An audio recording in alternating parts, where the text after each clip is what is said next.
আপনি একটি ভালো জীবন যাপন করেছেন, এখন আপনি মৃত্যুশয্যায়। আজ হোক বা কাল হোক আমরা একদিন এই মৃত্যুশয্যায় শায়িত হব।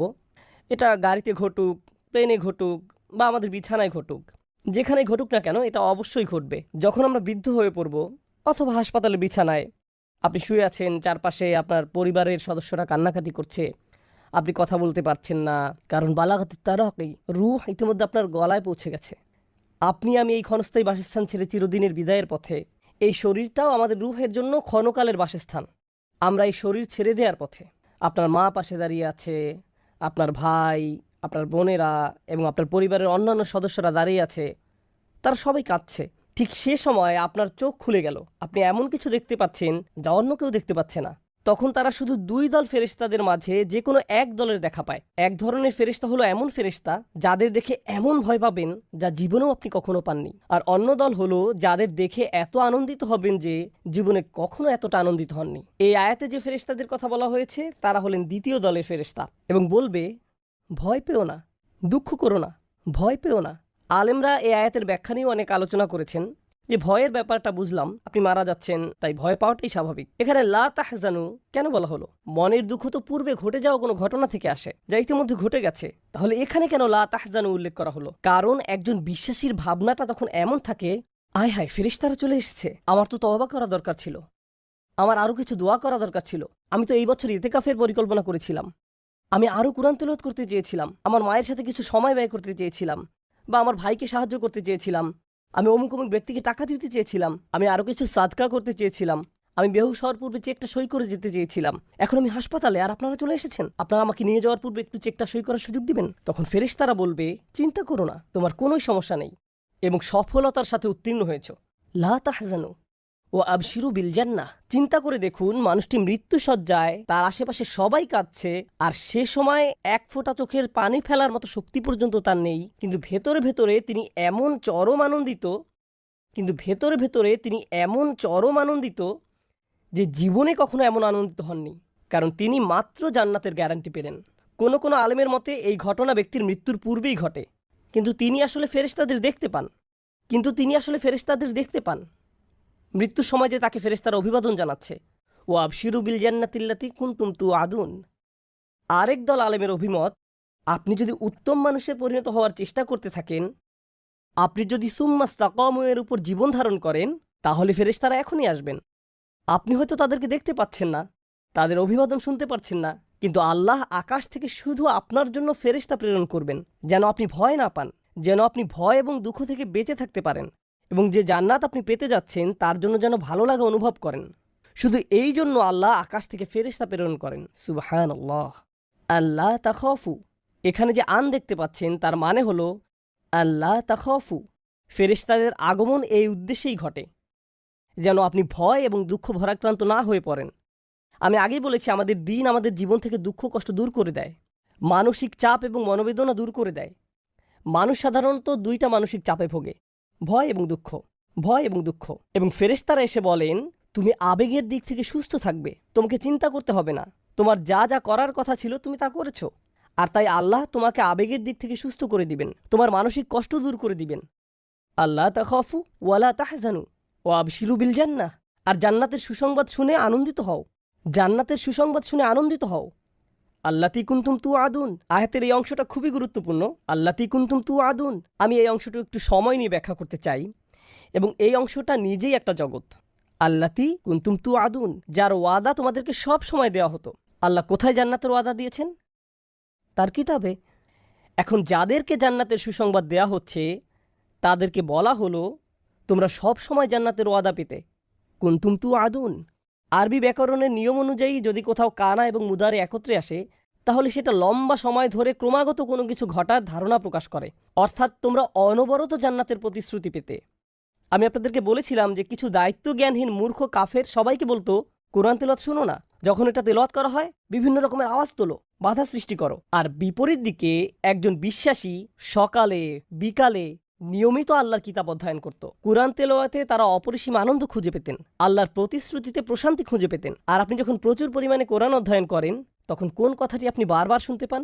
আপনি জান্নাতের কথা অনেক বেশি শুনতে পান। আর ব্যাপারটা শুধু মাঝে মাঝে শুনতে পান এমন নয়, আপনি প্রতিনিয়ত জান্নাতের কথা শুনতে পান। আল্লাহ আমাদের জন্য যে বাসস্থান তৈরি করে রেখেছেন, তিনি কোরআনে বারবার বারবার এবং বারবার জান্নাতের কথা বলেছেন। জানেন, মানুষ যখন বাড়ি বা অ্যাপার্টমেন্ট কেনার কোনো প্ল্যান করে, তারা কি করে? তারা সারাক্ষণ ওই অ্যাপার্টমেন্টের কথা বলতে থাকে। তারা তাদের আলোচনায় বারবার বাড়ির কথা নিয়ে আসে। আপনার হাতে যখন বাড়ি কেনার জন্য যথেষ্ট টাকা আসে বা বাড়ি ক্রয় করে ফেলেন, তখন একটু সময় পেলেই বাড়ির আশেপাশে ঘুরে আসেন। রিয়েল এস্টেটের ওয়েবসাইটে বারবার ভিজিট করতে থাকেন, কারণ নতুন বাড়িতে ওঠার জন্য আপনি আর দেরি সহ্য করতে পারছেন না।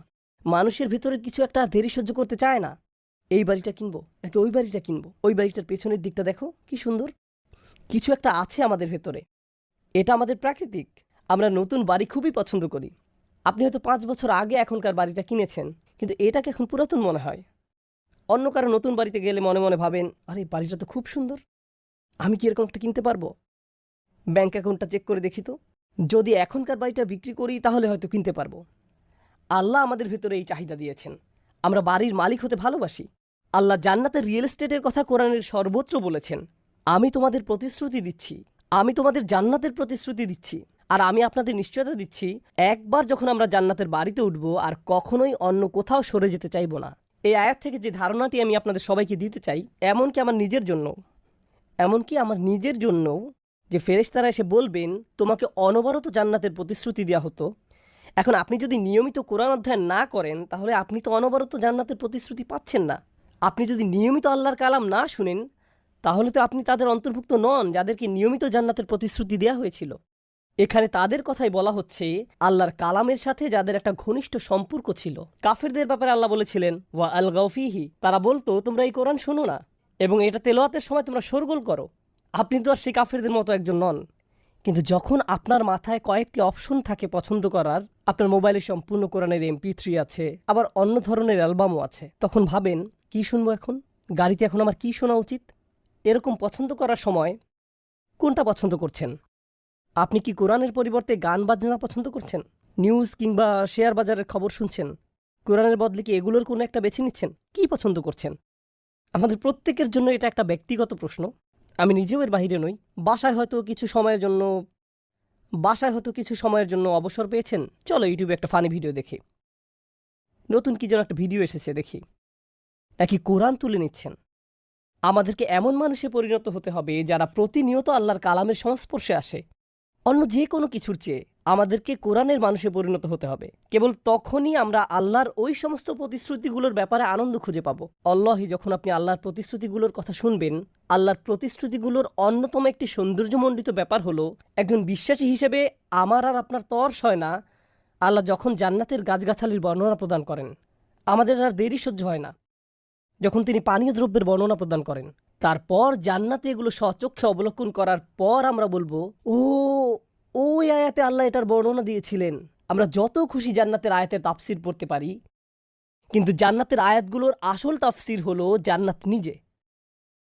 তখন আমরা আল্লাহর কথা এবং বাস্তব জিনিসের মাঝে তুলনা করার আনন্দ খুঁজে পাব, যে এগুলোর কথাই তো সবসময় শুনে এসেছি এবং এই জিনিসগুলোর অভিজ্ঞতা লাভ করছিল সব সময়। যেই লোক এই আয়াতের আসল অর্থ কি তা দেখার জন্য আর দেরি সহ্য করতে পারেনি। কতবার আমরা শুনেছি, জান্নাতিন তাজরি মিন তাহতিহাল আনহার, জান্নাতিন তাজরি মিন তাহতিহাল আনহার। কতবার! যখন জান্নাতে দাঁড়িয়ে এই তাজরি মিন তাহতিহাল আনহার নিজের চোখে দেখবেন এবং এই আয়াত তিলাওয়াত করবেন, তখন যে অবর্ণনীয় আনন্দ খুঁজে পাবেন তার কোনো তুলনা হয় না। তাতানাজ্জালু আলাইহিমুল মালাইকা আল্লা তাখাফু ওয়ালা তাহজানু ওয়া আবশিরু বিল জান্নাহ আল্লাতী কুনতুম তুআদুন। আল্লাহ আমাদেরকে তাদের অন্তর্ভুক্ত করুন। নাহনু আউলিয়াউকুম ফিল হায়াতিদ দুনিয়া ওয়া ফিল আখিরা। আমরাই তোমাদের প্রতিরক্ষায় নিয়োজিত আছি, আমরাই তোমাদের প্রতিরক্ষায় নিয়োজিত বন্ধু, এই দুনিয়াতে এবং পরকালেও। আল্লাহ আজ্জা জাল্লা ফেরেশতাদের বাহিনী পাঠান আমাদের হেফাজতের জন্য, কারণ আমরা সাহসিকতার সাথে ঘোষণা দিয়েছি যে আমরা মুসলিম এবং সে অনুযায়ী জীবন পরিচালনা করেছি। আমরা কার প্রোটেকশনের জন্য মুখিয়ে আছি?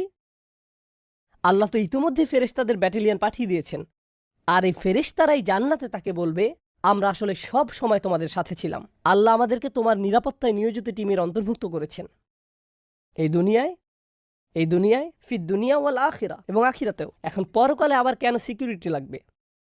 দুনিয়ার কথা না হয় বুঝলাম যে এখানে পদে পদে বিপদ রয়েছে, কিন্তু আখিরাতে কেন দরকার? কারণ কবর থেকে জেগে ওঠার পর থেকে জান্নাতের গেইটে পৌঁছা পর্যন্ত পথে অনেক বিপদ রয়েছে। পথটা অনেক বিপদসংকুল। এজন্য আখিরাতও আল্লাহ আমাদেরকে নিয়োগ করেছেন এটা নিশ্চিত করার জন্য যে তুমি ঠিক আছো। ওয়ালাকুম ফিহা মা তাশতাহি আনফুসুকুম। আর জান্নাতে বিশেষভাবে তোমাদের জন্য রয়েছে তোমাদের মন যা চায় তাই। তোমাদের শাহওয়া থেকে যেটাই আসে, শাহওয়া মানে তীব্র ক্ষুধা, কোনো কিছুর জন্য প্রচণ্ড আকাঙ্ক্ষা। অডিয়েন্সের মাঝে বাচ্চারা আছে, প্লে স্টেশনে গেম খেলার জন্য তাদের মধ্যে প্রচণ্ড আকাঙ্ক্ষা রয়েছে। তাদের মাথায় শুধু একটা জিনিসই কাজ করে, খেলতে হবে, আমাকে খেলতে হবে, আমাকে খেলতে হবে। তারপর তারা খেলতে শুরু করে। মানুষ ভিডিও গেমে আসক্ত হয়ে পড়ে, অনেকেই মুভি দেখায় আসক্ত হয়ে পড়ে। নতুন মুভি আসলেই সেটা দেখা যেন ফার্দ আল আইন, কেফায় না আইন। মুক্তি পাওয়ার রাতেই দেখতে হবে। প্রথম রাতেই যদি লাইনে দাঁড়ানো না যায় তাহলে তো তুমি এখনো পরিপূর্ণ মানুষই হতে পারোনি। তোমার জীবনের উদ্দেশ্য পূরণে তুমি ব্যর্থ হলে। যদি লাইনে না দাঁড়াতে পারো এবং মুভি দেখতে না পারো, তাহলে দেখা যাচ্ছে আমাদের বিভিন্ন ধরনের ক্ষুধা রয়েছে। কারো ক্ষুধা বিনোদনের জন্য, কারো মিউজিকের জন্য, আবার কারো আড্ডা দেওয়ার জন্য, চলো চলো আড্ডা দিই। কারো আবার খাবারের জন্য, অনেকে আবার ইন্দ্রিয় পরায়ণ। আমাদের এই ক্ষুধাগুলো রয়েছে। আল্লাহ বলছেন আমি তোমাদের সকল ক্ষুধা নিবারণ করে দেব। ওয়ালাকুম ফিহা মা তাশতাহি আনফুসুকুম। তোমাদের যত ক্ষুধা আছে আমি তার সব মেটাবো। আমি তোমাদের সম্পূর্ণ তৃপ্ত করব। তোমরা কোনো ক্ষেত্রেই অতৃপ্ত থাকবে না। জানেন, এটা কেবল শুরু মাত্র। ওয়ালাকুম ফিহা মা তাদদাউন। ব্যাপারটা সত্যি অসাধারণ। আরবিতে ইদ্দা শব্দের অর্থ হলো কোনো কিছু দাবি করা। এর আরেকটা অর্থ আত্তালাব, কোনো কিছু খোঁজ করা। তোমরা যা কিছু চাইবে। বর্তমানে আমি আপনি এই পৃথিবীতে বাস করছি, আর আমাদের কল্পনা শক্তি সীমিত, এটা নিয়ন্ত্রিত। তাই এখন আমি কেবল আমার সীমিত কল্পনা শক্তির ভেতরেই কোনো কিছু কল্পনা করতে পারি, ঠিক কিনা? আমি এখন যা কিছু চাইব তা আমার সীমিত কল্পনা শক্তির পরিসর থেকেই। এখন রাসূলুল্লাহ সাল্লাল্লাহু আলাইহি সাল্লাম জান্নাতের বর্ণনা দিতে গিয়ে বলেন, মালা আইনু রাত, যা কোনো চোখ দেখেনি, ওয়ালা উযুনুন সামিআত, কোনো কান কোনো দিন শোনেনি, ওয়ালা খাতারা আলা কলবি বাশার, মানুষের অন্তর কখনো সেটা কল্পনা করেনি। যখন আমি আর আপনি একদিন আল্লাহর অনুমতিক্রমে, আল্লাহর দয়ায় যখন আমরা জান্নাতে প্রবেশ করব, আমাদের কল্পনা শক্তি কি তখন বিস্তৃত হবে না? তখন কি এমন হবে না যে আমরা এমন সব জিনিস দেখব যা আগে কখনো কল্পনা করিনি? হ্যাঁ। তাহলে দুনিয়াতে যে ক্ষুধাগুলোর অভিজ্ঞতা অর্জন করেছেন, জান্নাতের শুরুতে আপনার শুধু সেই ক্ষুধাগুলোই থাকবে। কিন্তু জান্নাতে আসার পর আপনার মাঝে এখন নতুন ধরনের কামনা বাসনা জাগ্রত হবে। আপনি এখন নতুন নতুন জিনিস চান। তাই আল্লাহ বলছেন শুধু তোমাদের শাহওয়া নয়, ওয়ালাকুম ফিহা মা তাদদাউন। পরবর্তীতে জান্নাতে তোমাদের মাথায় নতুন কোনো চাহিদা জাগ্রত হলে সেটিও তুমি পাবে। আপনি তখন সেটাও পাবেন। ব্যাপারটা এমন হবে না যে তুমি তো ইতিমধ্যে একবার অর্ডার করেছো, আর করতে পারবে না। জান্নাতে এরকম হবে না। একবার অর্ডার করার পর আপনাকে সেটা পরিবেশন করা হয়েছে, এরপর আপনার কামনা বাসনার বিকাশ ঘটে, আপনাকে তা দেওয়া হয়, আবার দেওয়া হয়। এভাবে আপনি শুধু চাইতেই থাকেন, আর সর্বদা আপনার এই চাহিদা পূরণ হতে থাকে। ওয়ালাকুম ফিহা মা তাদদাউন। জান্নাতের কি অসাধারণ বর্ণনা! কিন্তু সবচেয়ে অসাধারণ বর্ণনাটি আমি আপনাদের সামনে উপস্থাপন করেই আজকের আলোচনা সমাপ্তি টানছি। বর্ণনাটা পরবর্তী আয়াতে। আমি যেহেতু পাকিস্তানি বংশোদ্ভূত, তাই আমি উপমহাদেশীয় যে সংস্কৃতি তার সাথে মিলিয়েই উদাহরণ দেওয়ার চেষ্টা করছি। ইন্দোপাক সংস্কৃতিতে যদি কারো বাসায় যান, তারা প্রথমে আপনাকে লিভিং রুমে বা গেস্ট রুমে নিয়ে বসান এবং আসল ডিনারের পূর্বে আপনাকে নাস্তা, পানি, পিঠা, পায়েস এগুলো পরিবেশন করা হয়। এই নাস্তা, পানি, পিঠা, পায়েস এগুলো পরিবেশন করা হয়। তাহলে শুরুতেই তারা আপনাকে ডিনার পরিবেশন করেন না। প্রথমে লিভিং রুমে নিয়ে বসতে বলেন, এরপর হালকা চা নাস্তা পরিবেশন করেন। এমন করার উদ্দেশ্য কি? আপনার ক্ষুধাকে কিছুটা দমন করা। তারপর আপনাকে আসল খাবার পরিবেশনের জন্য নিয়ে যাওয়া হবে। এই দুইটার মাঝে এটাই পার্থক্য। তাহলে কারো বাসায় গেলে শুরুতে প্রাথমিক আপ্যায়ন পেয়ে থাকেন, সামান্য জুস, পানি ইত্যাদি। আর এর মধ্যে ডিনারের প্রস্তুতি চলতে থাকে, টেবিল সাজানো হচ্ছে। এই প্রাথমিক আপ্যায়নকে বলা হয় নুজুল। এই প্রাথমিক আপ্যায়নকে বলা হয় নুজুল। আরবি ভাষায় আপ্যায়নকে বলা হয় নুজুল। আর নুজুল শব্দটি এসেছে নাজালা থেকে, যার অর্থ অবতীর্ণ হওয়া। এই শব্দ ব্যবহার করা হতো কারণ আগের দিনে মানুষ কারো বাড়িতে যেত ঘোড়ায় চড়ে বা উটের পিঠে চড়ে। তারপর কি করত? সে ঘোড়া থেকে নেমে আপনার বাড়িতে আসতো। আর আপনার বাড়িকে বলা হতো মঞ্জিল। আরবিতে মেজবানের বাড়িকে বলা হতো মঞ্জিল।